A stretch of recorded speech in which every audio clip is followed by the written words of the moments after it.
नमस्ते। इस एक्सप्लेनर में स्वागत है। चलिए ओडिशा की 3000 साल पुरानी बेहद दिलचस्प और प्रेरणादायक महागाथा में गोता लगाते हैं, जहां एक क्षेत्र का अटूट लचीलापन और उसकी पहचान बार बार निखर कर सामने आती है। तो ये रहा आज का एजेंडा। हम प्राचीन कलिंग साम्राज्य से शुरुआत करेंगे, फिर मंदिरों का स्वर्ण युग, उसके बाद आजादी छीनने का वो दौर, ब्रिटिश शासन का कड़ा विरोध और अंत में ओडिशा का शानदार पुनर्जन्म। अब ये नाम ही अपने आप में एक पूरी कहानी है।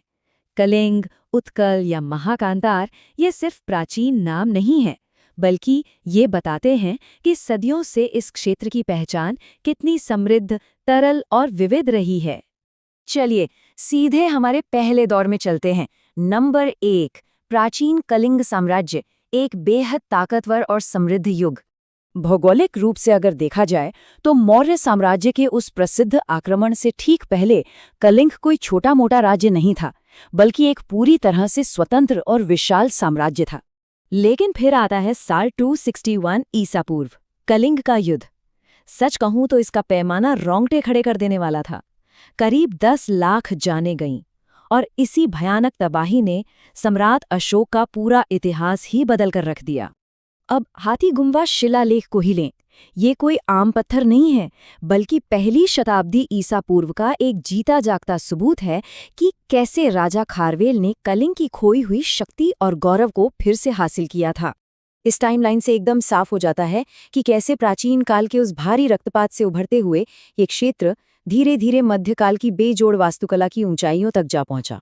और यही हमें हमारे दूसरे पड़ाव पर ले आता है, मंदिरों का स्वर्ण युग।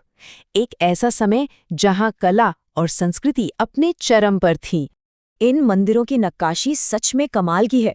भौमकर और सोमवंशी राजवंशों के समय की ये वास्तुकला, मतलब इसकी जटिलता और बारीकी देखकर ही अंदाजा लग जाता है कि उस समय के कारीगर कितने बेमिसाल थे। और फिर पूर्वी गंग राजवंश के दौरान तो जैसे चमत्कार ही हो गया। पुरी का जगन्नाथ मंदिर और कोणार्क का सूर्य मंदिर, ये सिर्फ इमारतें नहीं हैं, आज ये पूरी दुनिया में आस्था और कला की सबसे बड़ी पहचान बन चुके हैं। खैर, इतिहास कभी एक सा नहीं रहता, है ना? तो अब आते हैं हमारे तीसरे दौर पर, स्वतंत्रता का पतन। एक बेहद दुखद और अंधकारमय समय। साल 1568, ये वो मनहूस साल था जिसने सब कुछ पलट कर रख दिया। राजा मुकुंददेव की हार हुई और इसी के साथ इस क्षेत्र ने अपनी सदियों पुरानी राजनीतिक आज़ादी लंबे समय के लिए खो दी। इस बड़ी हार के बाद तो जैसे विदेशी कब्जे का सिलसिला ही शुरू हो गया। बंगाल सल्तनत, फिर मुगल साम्राज्य और उसके बाद मराठे। ये क्षेत्र एक से दूसरे साम्राज्य के हाथों में तेजी से फिसलता चला गया। लगातार सत्ता बदलने की ये तेज रफ्तार ही वो मुख्य कारण थी जिसने अंततः शक्तिशाली ब्रिटिश ईस्ट इंडिया कंपनी को यहाँ अपने पैर जमाने का एक सुनहरा मौका दे दिया। कटक के बाराबती किले के ये खंडहर उसी दौर के सबसे बड़े गवाह हैं। अक्टूबर 1803 में ब्रिटिश सेना ने यहीं धावा बोला था और इसे पूरी तरह अपने कब्जे में ले लिया था। और यहीं से शुरू होता है हमारा चौथा अध्याय, औपनिवेशिक प्रशासन और उसके खिलाफ उठा एक जबरदस्त सशस्त्र प्रतिरोध। लेकिन एक बात तो माननी पड़ेगी, यहाँ के स्थानीय लोगों ने आसानी से घुटने नहीं टेके। जय राजगुरु से लेके पाइका विद्रोह और सुरेंद्र साई तक, अपनी जमीन और अधिकारों के लिए इन लोगों ने बड़े पैमाने पर सशस्त्र विद्रोह किए।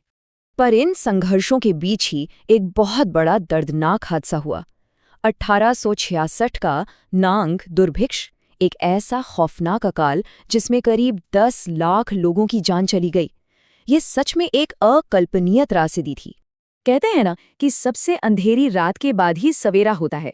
इसी भयानक अकाल ने एक सांस्कृतिक पुनर्जागरण की चिंगारी जलाई और हालात से निपटने के लिए पहली स्वतंत्र उड़िया पत्रिका उत्कल दीपिका की शुरुआत हुई।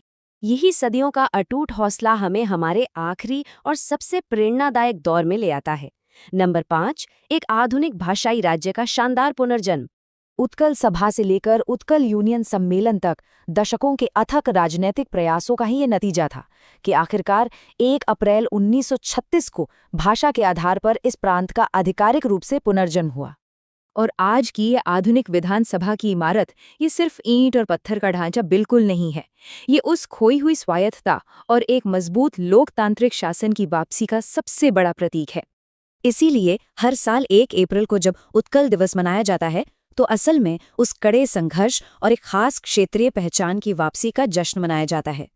तो इस एक्सप्लेनर को खत्म करते हुए सोचने वाली बात यह है कि प्राचीन साम्राज्यों की वो गहरी नींव और सदियों तक कभी न टूटने वाला वो हौसला आज भी इस आधुनिक पहचान को किस तरह आकार दे रहा है।